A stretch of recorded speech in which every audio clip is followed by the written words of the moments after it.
जय श्री सीताराम। मेरे चैनल में आप लोग का स्वागत है। आइए जानते हैं श्री रामचरितमानस यानी कि श्री राम कथा।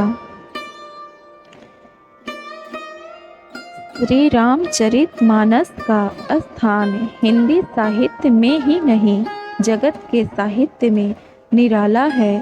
इसके जोड़ का ऐसा ही सर्वांग सुंदर उत्तम काव्य के लक्षणों से युक्त, साहित्य के सभी रसों का आस्वादन करने वाला, काव्य कला की दृष्टि से भी सर्वोच्च कोटि का तथा आदर्श गृहस्थ जीवन, आदर्श राजधर्म, आदर्श पारिवारिक जीवन, आदर्श पतिव्रत धर्म, आदर्श भातृधर्म के साथ साथ सर्वोच्च भक्ति, ज्ञान, त्याग, वैराग्य तथा सदाचार की शिक्षा देने वाला, स्त्री पुरुष, बालक, वृद्ध और युवा सबके लिए समान उपयोगी एवं सर्वोपरि सगुण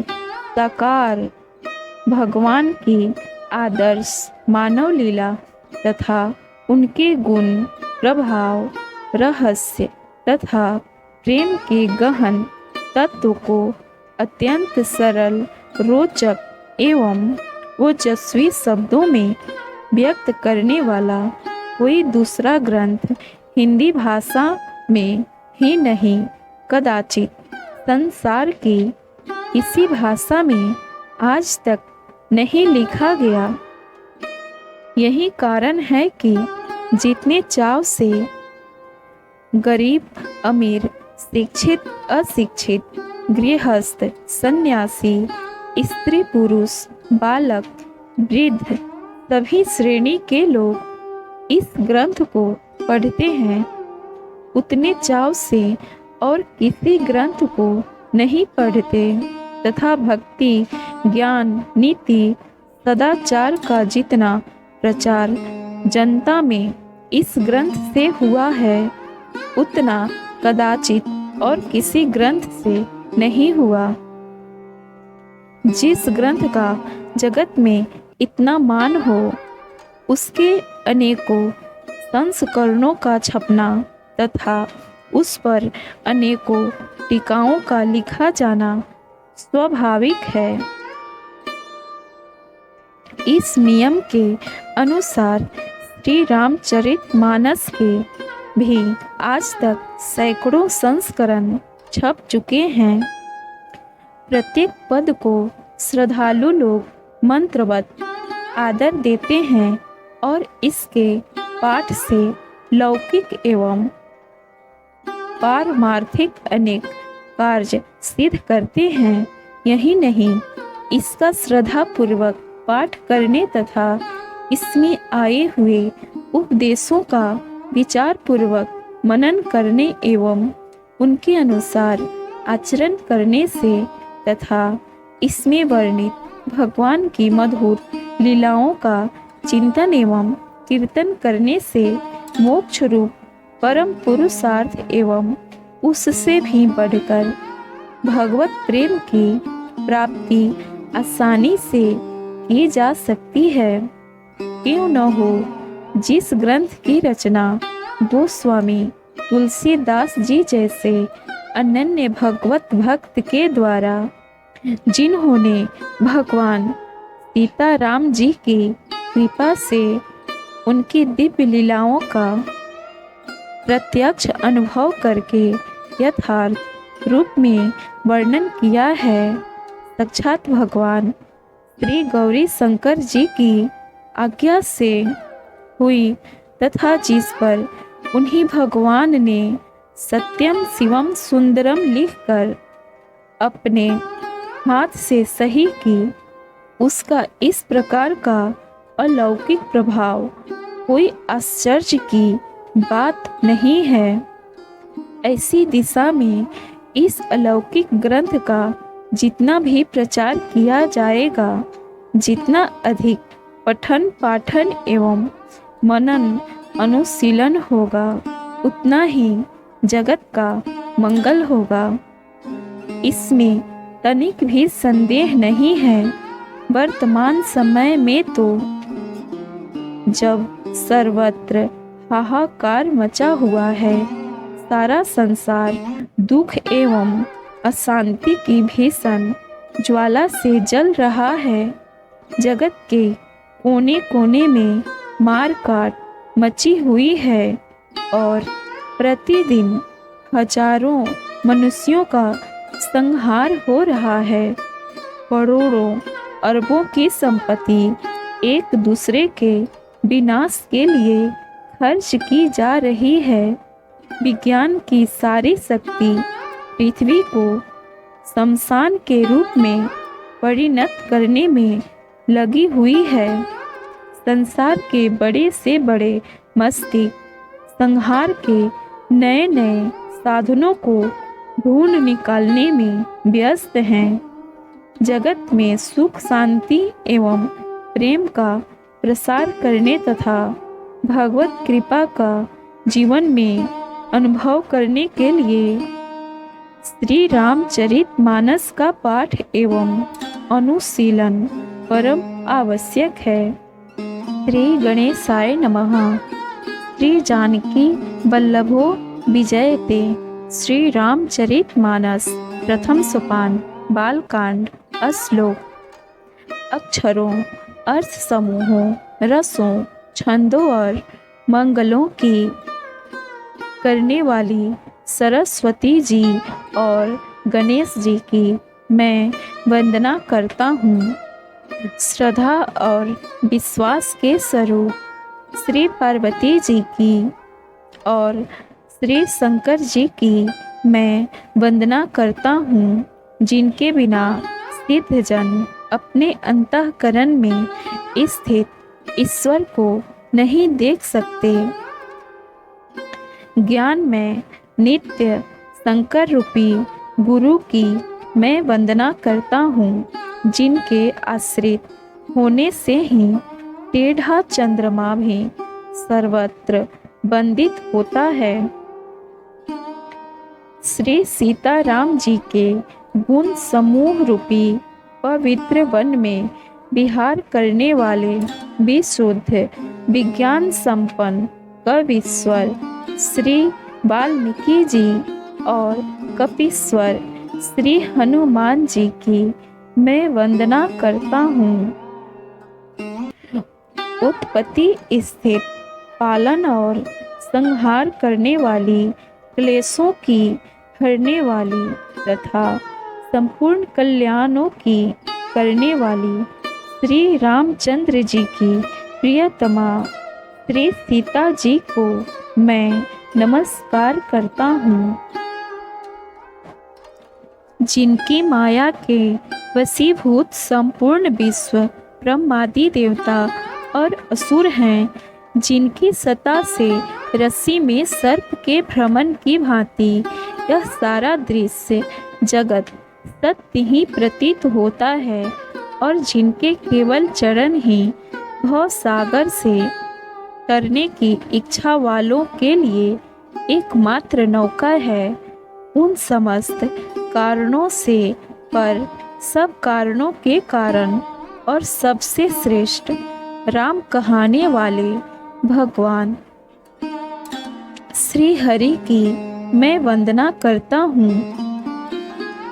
अनेक पुराण, वेद और तंत्र शास्त्र से सम्मत तथा जो रामायण में वर्णित है और कुछ अन्यत्र से भी उपलब्ध श्री रघुनाथ जी की कथा को तुलसीदास अपने अंतःकरण के सुख के लिए अत्यंत मनोहर भाषा रचना में विस्तृत करते हैं। जो सुमिरत सीधी होई गण नायक करीबर वदन, करऊ अनुग्रह सोई बुद्धि राशि शुभ गुण सदन। जिन्हें स्मरण करने से सब कार्य सिद्ध होते हैं, जो गणों के स्वामी और सुंदर हाथी के मुख वाले हैं, वे ही बुद्धि के राशि और शुभ गुणों के धाम। श्री गणेश जी मुझ पर कृपा करें।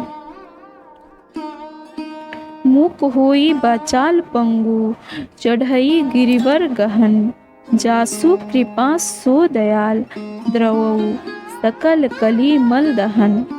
जिनकी कृपा से गूंगा बहुत सुंदर बोलने वाला हो जाता है और लंगड़ा लूला दुर्गम पहाड़ पर चढ़ जाता है, वे कली युग के सब पापों को जला डालने वाले दयालु भगवान मुझ पर द्रवित हों, दया करें। नील सरो रूह श्याम तरुण, अरुण बारिज नयन, करऊ सो मम उर्धाम, सदा क्षीर सागर शयन। जो नील कमल के समान श्याम वर्ण हैं, पूर्ण खिले हुए लाल कमल के समान जिनके नेत्र हैं, और जो सदा क्षीर सागर में शयन करते हैं, वे भगवान नारायण मेरे हृदय में निवास करें। कुंद इंदु सम देह उमा रमन, करुणा अयन, जाहि दीन पर नेह करऊ, कृपा मर्दन मयन। जिनका कुंद के पुष्प और चंद्रमा के समान गौर शरीर है, जो पार्वती जी के प्रियतम और दया के धाम है, और जिनका दिनों पर स्नेह है, वे काम देवता का मर्दन करने वाले शंकर जी मुझ पे कृपा करें। बंदऊ गुरु पद कंज कृपा, सिंधु नर रूप हरि, महामोह तम पुंज जासु, वचन रवि कर निकर। मैं उन गुरु महाराज के चरण कमल की वंदना करता हूँ, जो कृपा के समुद्र और नर रूप में श्री हरि ही हैं, और जिनके वचन महामोह रूपी घने अंधकार के नाश करने के लिए सूर्य किरणों के समूह हैं। वंदऊ गुरु पद पदुम परागा, सुरुचि सुबास सरस अनुरागा। अमी अमुरी मैं चूरन चारु, समन सकल भव रूज परिवारु। मैं गुरु महाराज के चरण कमलों की रज की वंदना करता हूँ, जो सुरुचि सुंदर स्वाद सुगंध तथा अनुराग रूपी रस से पूर्ण है। वह अमर मूल संजीवनी जड़ी का सुंदर चूर्ण है, जो संपूर्ण भव रोगों के परिवार को नाश करने वाला है। सुकृति शंभु तन विमल विभूति, मंजुल मंगल मोद प्रसूति। जन मन मंजु मुकुर मलहरणी, ये तिलक गुणगन बस करनी। वह रज सुकृति पुण्यवान पुरुष रूपी शिव जी के शरीर पर सुशोभित निर्मल विभूति है, और सुंदर कल्याण और आनंद की जननी है। भक्त के मन रूपी सुंदर दर्पण के मैल को दूर करने वाली और तिलक करने से गुणों के समूह को वश में करने वाली है। श्री गुरु पद नखमणि गण ज्योति, सुमिरत दिव्य दृष्टि हिये होती। दलन मोह तम सो सप्रकाशु, बड़े भाग उर आवै जासु। श्री गुरु महाराज के चरण नखों की ज्योति मणियों के प्रकाश के समान है, जिसके स्मरण करते ही हृदय में दिव्य दृष्टि उत्पन्न हो जाती है। वह प्रकाश अज्ञान रूपी अंधकार का नाश करने वाला है। वह जिसके हृदय में आ जाता है उसके बड़े भाग्य हैं। ओख रही बिमल बिलोचन ही के, मिटहि दोष दुख भव रजनी के। सुझहि रामचरित मनि मानिक, गुप्त प्रकट जहाँ जो जेहि खानिक।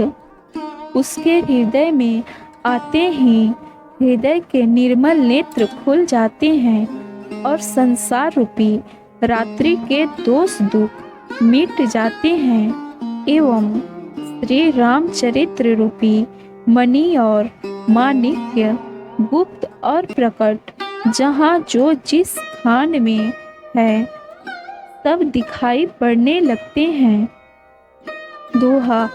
जथा सुवंजन अंजि दृग, साधक सिद्ध सुजान। कौतुक दिखत शैल बन, भूतल भूरे निधान। जैसे सिद्धांजनों को नेत्रों में लगाकर साधक सिद्ध और सुजान पर्वतों, वनों और पृथ्वी के अंदर कौतुक से ही बहुत सी खाने देखते हैं। गुरु पद रज मृदु मंजुल अंजन, नयन अमीय दृग दोष विभंजन। ते ही करि विमल विवेक विलोचन, बरनउ रामचरित भव मोचन। श्री गुरु महाराज के चरणों की रज कोमल और सुंदर नयनामृत अंजन है, जो नेत्रों के दोषों का नाश करने वाला है। उस अंजन से विवेक रूपी नेत्रों को निर्मल करके मैं संसार रूपी बंधन से छुड़ाने वाले श्री रामचरित्र का वर्णन करता हूँ। बंदौ प्रथम महीसुर चरना, मोह जनित संशय सब हरना। सुजन समाज सकल गुण खानी, करऊं प्रणाम सप्रेम सुबानी। पहले पृथ्वी के देवता ब्राह्मणों के चरणों की वंदना करता हूँ, जो अज्ञान से उत्पन्न सब संदेहों को हरने वाले हैं। फिर सब गुणों की खान संत समाज को प्रेम सहित सुंदर वाणी से प्रणाम करता हूँ। साधु चरित शुभ चरित कपासु, निरस विशद गुणमय फल जासु। जो सही दुख पर छिद्र दुरावा, बंदनीय जिहि जग जस पावा। संतों का चरित्र कपास के चरित्र जीवन के समान शुभ है, जिसका फल नीरस है, विशद और गुणमय होता है। कपास की डोडी नीरस होती है। संत चरित्र में भी विषयासक्ति नहीं है, इससे वह भी नीरस है। कपास उज्जवल होता है। संत का हृदय भी अज्ञान और पाप रूपी अंधकार से रहित होता है, इसलिए वह विशद है और कपास में गुण तंतु होते हैं।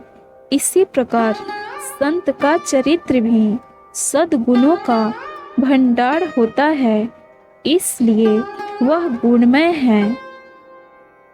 जैसे कपास का धागा सुई के किए हुए छेदों को अपना तन देकर ढक देता है, अथवा कपास जैसे लोढ़े जाने, काते जाने और बुने जाने का कष्ट सहकर भी वस्त्र के रूप में परिणित होकर दूसरों के गोपनीय स्थानों को ढकता है, उसी प्रकार संत स्वयं दुख सहकर दूसरों के दोषों को ढकता है, जिसके कारण उनसे जगत में वंदनीय यश प्राप्त किया है।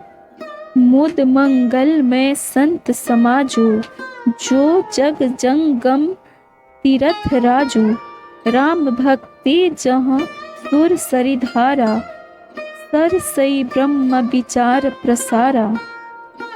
संतों का समाज आनंद और कल्याणमय है। जो जगत में चलता फिरता तीर्थराज प्रयाग है, जहाँ उस संत समाज रूपी प्रयागराज में राम भक्ति रूपी गंगा जी की धारा है और ब्रह्मा विचार का प्रचार सरस्वती जी है। विधि निषेध में कलिमल हरणी, करम कथा रविनंदनी बरनी, हरि हरि कथा विराजति बेनी, सुनत सकल मुद मंगल देनी। विधि और निषेध, यह करो और यह न करो रूपी कर्मों की कथा कली युग के पापों को हरने वाली सूर्य तनया यमुना जी हैं और भगवान विष्णु और शंकर जी की कथाएं त्रिवेणी रूप से सुशोभित हैं, जो सुनते ही सब आनंद और कल्याणों की देने वाली हैं। बटु विश्वास अचल निज धर्मा, तीर्थराज समाज सुकर्मा। सब ही सुलभ सब दीन सब देसा, सेवत सादर समन कलेसा। उस संत समाज रूपी प्रयाग में अपने धर्म में जो अटल विश्वास है वह अक्षयवट है और शुभ कर्म ही उस तीर्थराज का समाज परिकर है। वह संत समाज रूपी प्रयागराज सब देशों में सब समय सभी को सहज ही में प्राप्त हो सकता है और आदर पूर्वक सेवन करने से कलेशों को नष्ट करने वाला है।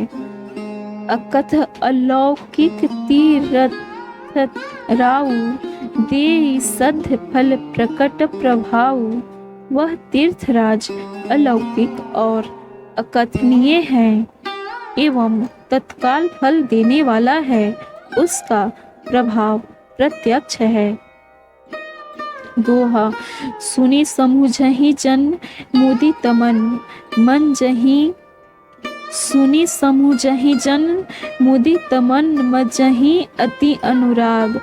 लहहि चारि फल, अछत तनु साधु समाज प्रयाग। जो मनुष्य इस संत समाज रूपी तीर्थराज का प्रभाव प्रसन्न मन से सुनते और समझते हैं और फिर अत्यंत प्रेम पूर्वक इसमें गोते लगाते हैं, वे इस शरीर के रहते ही धर्म अर्थ काम मोक्ष चारों फल पा सकते हैं। मज्जन फल पेखिय तत्काला, काक होहि पिक बकऊ मराला। सुनी आचरज करे जनि कोई, सत्संगति महिमा नहीं कोई। इस तीर्थराज में स्नान का फल तत्काल ऐसा देखने में आता है कि कौवे कोयल बन जाते हैं और बगुले हंस। यह सुनकर कोई आश्चर्य न करे, क्योंकि सत्संग की महिमा छिपी नहीं है। वाल्मीकि नारद घट जोनी, निज निज मुखनी कही निज होनी। जल चर थल चर नभ चर नाना, जे जड़ चेतन जीव जहाना। वाल्मीकि जी, नारद जी और अगस्त जी ने अपने अपने मुखों से अपनी होनी जीवन का वृतांत कही है। जल में रहने वाले, जमीन पर चलने वाले और आकाश में विचरने वाले नाना प्रकार के जड़ चेतन जितने जीव इस जगत में हैं, मति की रति गति भूति भलाई। जब जेहि जतन जहाँ जेहि पाई, सो जानब सत्संग प्रभाव। लोक कहूँ वेद न आन उपाऊ। उनमें से जिसने जिस समय जहाँ कहीं भी जिस किसी यंत्र से बुद्धि, कीर्ति, सदगति, विभूति, ऐश्वर्य और भलाई पाई है, तो सब सत्संग का ही प्रभाव समझना चाहिए।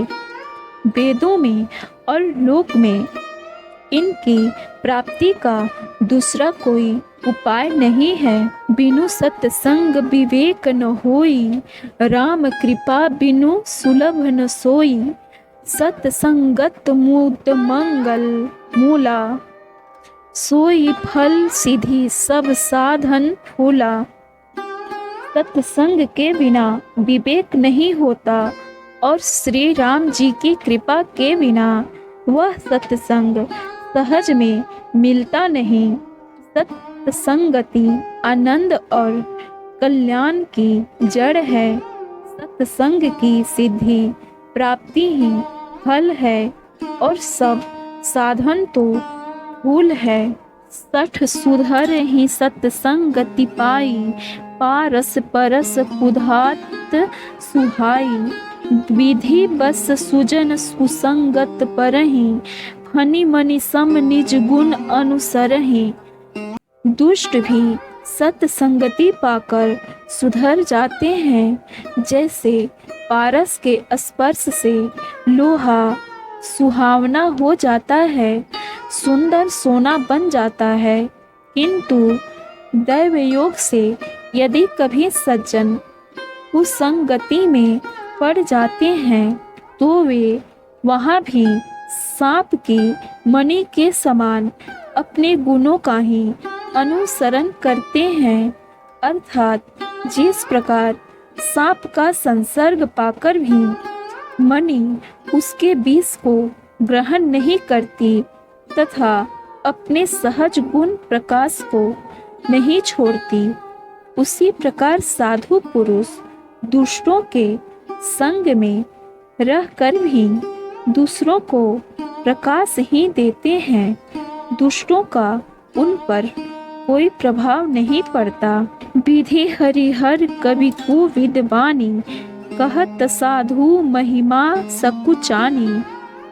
तो मोसन कही जात न कैसे, साक बनिक मणि गुण गण जैसे।